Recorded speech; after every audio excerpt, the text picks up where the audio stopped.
Nos encontramos ya en el bloque de entrevistas acompañados del doctor José Luis Exeni Rodríguez, él es vocal del Tribunal Supremo Electoral de Bolivia. ¿Cómo está? Muchas gracias por venir. Bienvenido también al set del Jurado Nacional de Elecciones. Gracias, Carla. Me da mucho gusto estar en este programa y, por supuesto, también muy contento con esta visita al Jurado Nacional de Elecciones. Igual que nosotros, sabemos que el día de ayer ya ha podido recorrer algunas de las direcciones del Jurado Nacional de Elecciones. Hoy le toca la parte educativa y qué bueno que haya podido darse un tiempo en esta visita para que converse con nosotros y poder informarle a los electores cómo es el sistema electoral en su país y un poco comparar las cosas que se pueden llevar de acá y las que nosotros podemos traer hacia nosotros. Bueno, la primera pregunta es esta explicación de que acá en el Perú son poderes, pero en que en Bolivia son órganos. Hay una división, acá son tres poderes: ejecutivo, legislativo y el poder ejecutivo, legislativa y judicial. En el caso de ustedes son 4. Cuéntenos. Así es, con la nueva Constitución Política del Estado, que es del año 2009, se hace un proceso profundo de refundación estatal y se establecen 4 órganos del poder público. Ya dejan de llamarse poderes, se convierten en órganos del poder público, que son básicamente el ejecutivo, el legislativo, el judicial y el electoral. En Bolivia tenemos un órgano electoral plurinacional con igual jerarquía que los otros órganos del poder público, por supuesto en relaciones de cooperación y de independencia, con un mandato específico que tiene que ver con el impulso de la democracia intercultural. Exacto. El cambio se da a raíz de esto. ¿Por qué este cambio?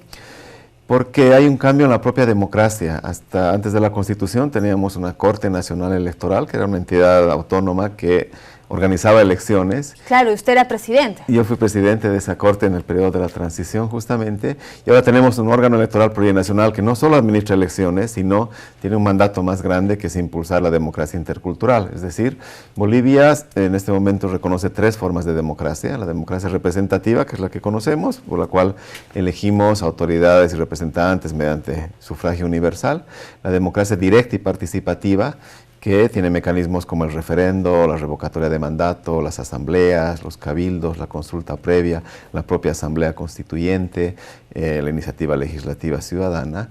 Y quizás la parte más innovadora es el reconocimiento constitucional de la democracia comunitaria, que tiene que ver con el ejercicio de normas y procedimientos propios de las naciones y pueblos indígenas. Es por eso que es plurinacional ahora el nombre.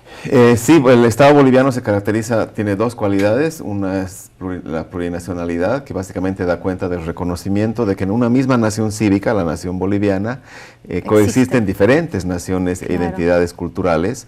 En Bolivia se reconocen 36 naciones indígenas. ¿Desde qué año?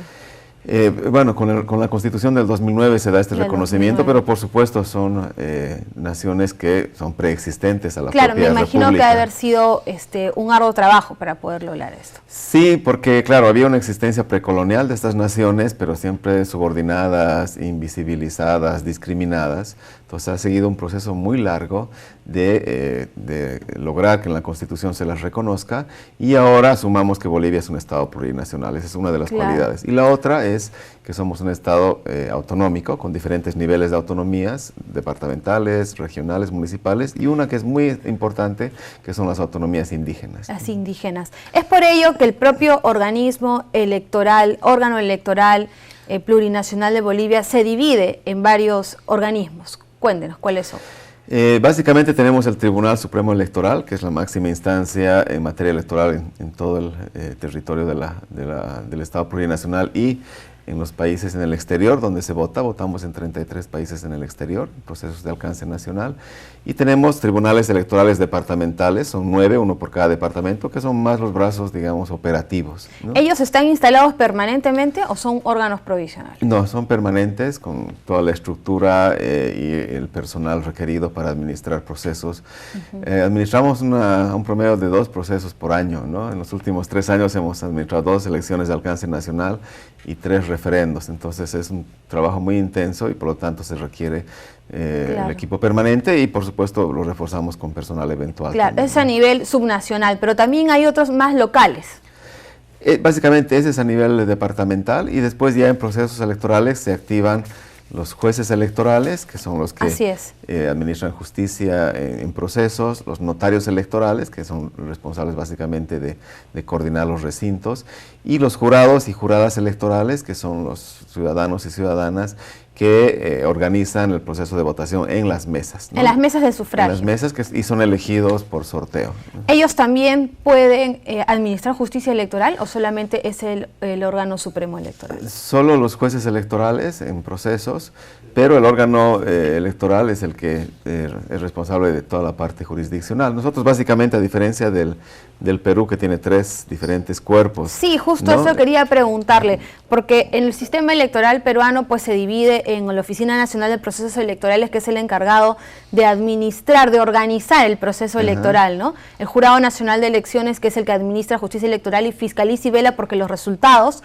sean el fiel reflejo de la voluntad del pueblo, y RENIE, que es el Registro Nacional de Identificación, que se dedica pues a tener el padrón actualizado todo el tiempo, ¿no? En este caso, ¿cómo funciona la institución que usted representa local? En Bolivia, el órgano electoral plurinacional concentra 4 funciones. Una, la OMPE, es decir, administrar procesos electorales y referendos. 2, administramos la justicia electoral, todo el tema jurisdiccional también lo vemos nosotros. 3, a través del CERESI, que es el Servicio de Registro Cívico, vemos toda la parte de registro electoral y de padrón electoral, ¿no? Nosotros también tenemos el mandato para administrar los certificados de nacimiento, de matrimonio, de defunción, todo lo que es registro cívico. Y 4, a través del Servicio Intercultural de Fortalecimiento Democrático, que es el CIFDE, asumimos toda la tarea de impulsar la democracia intercultural, la educación ciudadana, todo lo que tiene que ver con cultura democrática. ¿Sí? ¿Eso siempre fue así o se cambió a partir del 2009? ¿Le parece, para ustedes es fácil concentrar todas estas funciones? Ya se concentraba antes, pero reitero, con una entidad que era de menor jerarquía, claro, y básicamente hacía elecciones, ¿no? En cambio ahora, dentro de nuestro mandato, por supuesto, administramos elecciones que asumimos que deben ser plurales, transparentes, competitivas, técnicamente impecables. Administramos referendos, también administramos o supervisamos elecciones de las cooperativas de servicios públicos, por ejemplo. A solicitud podemos administrar elecciones de las universidades públicas, de organizaciones de la sociedad civil. Hacemos acompañamiento a los procesos de consulta previa, hacemos acompañamiento a asambleas y cabildos, acompañamos todo el proceso de conformación de las autonomías indígenas, que es muy complejo. En todo donde hay elección, ustedes están ahí. Elección, decisión, deliberación, control social, autogobierno, es decir, se ha ampliado no solo, por supuesto, la cualidad del órgano electoral, sino lo que tenemos es un proceso de ampliación de la democracia o de lo que asumimos como las democracias en ejercicio, en plural, ¿no? Y que está en bastante desarrollo, porque que las personas quieran participar tanto en la democracia es porque se sienten verdaderamente ciudadanos en los que pueden hacer efectivos sus derechos políticos. Hablando de la autonomía, en nuestro país, los miembros del Pleno del Jurado Nacional de Elecciones que administra justicia electoral son elegidos por colegiados, por la Corte Suprema, por el Ministerio Público, por los colegios de abogados y por las facultades de Derecho públicas y privadas. Son 5 miembros, ¿no?, presididos por un presidente, obviamente. ¿Cómo es en el caso de ustedes? En Bolivia somos 7 miembros, se denominan vocales del Tribunal Supremo Electoral. 6 de ellos son elegidos por la Asamblea Legislativa Plurinacional. Por el Congreso de la República. Por el Congreso, luego de un proceso de convocatoria pública, con examen de méritos, que son procesos públicos largos. En el último proceso se presentaron como 400 ¿Pero tienen que ser profesionales de alguna carrera en específico? No se especifica, o sea, no se limita, por ejemplo, a que sean abogados, pueden ser de las ciencias sociales, pero tienen que cumplir requisitos de experiencia, de conocimiento, por supuesto, del sistema electoral boliviano, tener vínculo con ejercicio de las democracias. Pero es un proceso de convocatoria pública, básicamente con arreglo a méritos. ¿Sin afinación política? Es un requisito imprescindible que no tenga ninguna vinculación ni militancia política, por supuesto, para garantizar la independencia del órgano electoral. ¿Los 7 son elegidos por...? 6 son elegidos por el Congreso, que en Bolivia es la Asamblea Legislativa Plurinacional, y el séptimo, o séptima en este caso, fue designada por el presidente del Estado Plurinacional. Entonces somos los 7 miembros. De los 6 que elige la Asamblea, al menos 3 tienen que ser mujeres, vocales mujeres, y al menos 2 tienen que ser de origen indígena originario campesino, ¿no? Existe toda una diversificación al interior de los... Sí, es un mecanismo que garantiza la inclusión de mujeres y de indígenas, y eso es transversal a todos los órganos del poder público, ¿no? Ya para ir cerrando, hay dos cosas interesantes que he logrado ver en el portal institucional. Lo primero es que en nuestro país en este momento también se viene pidiendo el reconocimiento de las personas de la comunidad LGTBI, ¿no? Transexuales, lesbianas, gays, la identidad de género, por decirlo así. En Bolivia esto ya es una realidad. He visto que se está haciendo el cambio ya en el Documento Nacional de Identidad. ¿Es un trámite regular? ¿Hay que cumplir algún requisito? ¿Cómo es esto? Primero han habido 3 momentos. El primero es el momento de la Constitución del 2009, que reconoce que no puede haber discriminación por identidad de género, ese es el principio. Luego, el año pasado se aprobó, luego de un largo recorrido, la Ley de Identidad de Género, que garantiza el reconocimiento y el ejercicio de los derechos de la comunidad transexual y transgénero, que es una de tradicionalmente más discriminadas, a 3 cosas. A, el derecho a cambiar su sexo, a su identidad, su imagen, y por supuesto su nombre propio. Su nombre también. Luego de esa ley nos dan el mandato para reglamentar el procedimiento, y ahora tenemos un procedimiento que es muy simple, es un trámite administrativo que dura no más de 15 días. Las personas que quieren hacer el cambio de identidad de género, que tienen que ser mayores de edad, por supuesto, y estar solteras o divorciadas, presentan algunos requisitos: una carta de solicitud, tienen que presentar un certificado de nacimiento, un examen técnico psicológico, certificados sobre sus datos personales, sobre su descendencia, sobre su estado civil, y un certificado de antecedentes penales, y en 15 días tienen el trámite resuelto. Nosotros tomamos, por supuesto, todos los datos biométricos, es un registro biométrico, la fotografía nueva, vigente, y con ese cambio notificamos a identidad, a todas como 15 entidades, el sistema financiero, la Contraloría, y por supuesto a partir de eso inmediatamente ya pueden tramitar su documento de identidad con la nueva identidad. ¿Esto fue logrado en la Asamblea? Sí, bueno, primero lo primero fue la Constitución en la Asamblea Constituyente, luego la Ley de Identidad de Género, que se aprobó casi por consenso del oficialismo y de la oposición, y ya nosotros nos encargamos del trámite más administrativo. A la fecha, porque esto entró en vigencia el 1 de agosto, ya tenemos 68 casos. 68 ya. De, ¿cuánta es la comunidad? ¿Se tiene estimado? Porque nosotros no tenemos un censo, por ejemplo. No tenemos un censo completo, pero bueno, ya 68 personas han cambiado su identidad de género, y es un ejercicio de derechos que cambia vidas, ¿no? Los testimonios que se han presentado. Los incluyen en la sociedad nuevamente para que tengan derecho a la salud, al trabajo, a la educación y a la igualdad de sus derechos. Exactamente, porque mientras tanto son discriminados, ¿no? Entonces esto es un paso importante en el reconocimiento de derechos. Bastantes ejemplos para seguir en nuestro sistema electoral. Cada cultura es distinta, pero los países hermanos tienen muchas coincidencias. En el ámbito educativo, ¿qué es lo que lo ha traído hasta acá, hasta nuestro país? Cuéntenos, ¿qué es lo que ha podido recoger? Bueno, va a iniciar, ya estuvo en el Museo Electoral, ha podido conocer un poco sobre la historia democrática de nuestro país. Sí, me dio mucho gusto estar en el Museo Electoral y de la Democracia. Es un ejemplo innovador, precursor en la región, a partir del museo que se instaló aquí hace 11 años, diferentes lugares de América Latina ya tienen sus museos. Sí, así es. Y por supuesto yo me voy con el deseo y el mandato de impulsar un museo equivalente de las democracias, será en el caso de Bolivia, no solo como un espacio para recuperar la memoria y la historia, sino como una opción para generar cultura democrática, para mostrar sobre todo a los más jóvenes que han habido diferentes periodos de democratización, que antes habían dictaduras, y que es un proceso incremental. No hablamos de la democracia como algo estático, que está ahí de una vez y para siempre, sino hablamos de democratización como un proceso de construcción, de disputa permanente, y creo que eso es importante mostrarlo, retratarlo, y me llamaba la atención que hacían ferias interactivas y que salían, no solo esperaban que la gente venga, sino también salían a los colegios, a la comunidad. Entonces es un tema muy importante. El segundo tema es toda la labor de fiscalización que hacen respecto a la propaganda electoral y las encuestas electorales, que es un tema muy complejo, muy sensible, ¿no? Así es, bastante. Y bueno, nosotros también estamos avanzando en una regulación que nos permita garantizar condiciones de igualdad en el acceso a los medios, transparencia en la propia campaña, que no haya guerra sucia en la propaganda. Y lo que voy a hacer hoy es ver todo lo que tienen ustedes en buenas prácticas en temas de educación cívica.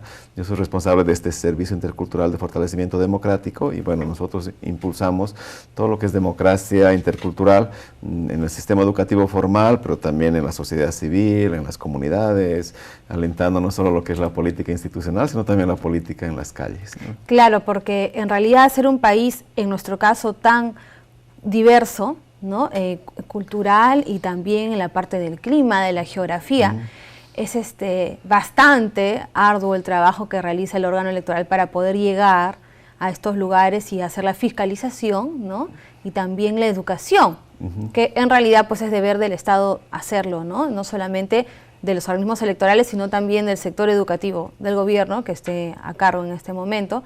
Y eso es lo que hace que el trabajo sea un poco más difícil, pero ahí está el jurado siempre tratando de implementar nuevas cosas. Tenemos el voto informado, tenemos los valores cívicos democráticos en los más pequeños del hogar y cada vez implementando más cosas que esperemos que se las puedan llevar de experiencia, qué es lo que, y los que nos puedan traer también y lo que se estén llevando, ¿no? Hasta este momento, ¿qué es lo que le ha parecido más interesante?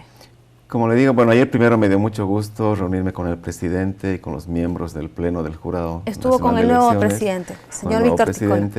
Reafirmamos, por supuesto, los lazos de cooperación interinstitucional, de buenas prácticas. Tenemos un convenio que se firmó en el 2013, tenemos la perspectiva de reafirmarlo para un nuevo periodo. Luego me llamó mucho la atención este museo, como le comentaba, museo, claro. Toda la labor de fiscalización. Y en términos de educación cívica, ¿qué es lo que me atrae mucho esta idea de vincular democracia con gobernabilidad, ¿no? Creo que es un tema de reflexión importante y toda la experiencia que tienen en términos de educación cívica en diferentes niveles, ¿no? En Bolivia estamos innovando en el tema de capacitación y educación en idiomas originarios, por supuesto que lo hacemos no solo en castellano, sino en aymara, quechua, guaraní, dependiendo del lugar. No solo los materiales de comunicación, sino los propios capacitadores son también originarios del lugar. Y en el último referéndum de hace poquito, el 20 de noviembre, innovamos con papeletas que son bilingües, ¿no? Es la primera vez que tenemos una papeleta, en este caso de una consulta, que va en castellano y va en el ¿Como idioma. la cédula de sufragio se refiere? No, la boleta con la cual se vota. Y la pregunta iba para un referendo, iba en castellano, fue en guaraní, en uruchipaya y en quechua, ¿no? Diferentes idiomas. Bueno, aquí también se está replicando, se trata de difundir los materiales educativos en varios idiomas a estos 55 pueblos y comunidades indígenas que tenemos en nuestro país, y todavía tenemos bastantes hay grupos de trabajo sobre los afrodescendientes o los afroperuanos, las comunidades indígenas, la comunidad LGTBI, tenemos el programa de voluntariado, muchísimo más que usted va a poder conocer ya de la mano de la Directora Nacional de Educación más adelante. Muchísimas gracias por haber venido el día de hoy. Y esperemos que tenga una buena estadía y que se lleve buenas experiencias y las que nosotros también recogemos. Eso es, me dio mucho gusto y espero seguir en contacto. Muchísimas gracias. Nos damos una pausa, venimos con más en JN Noticias.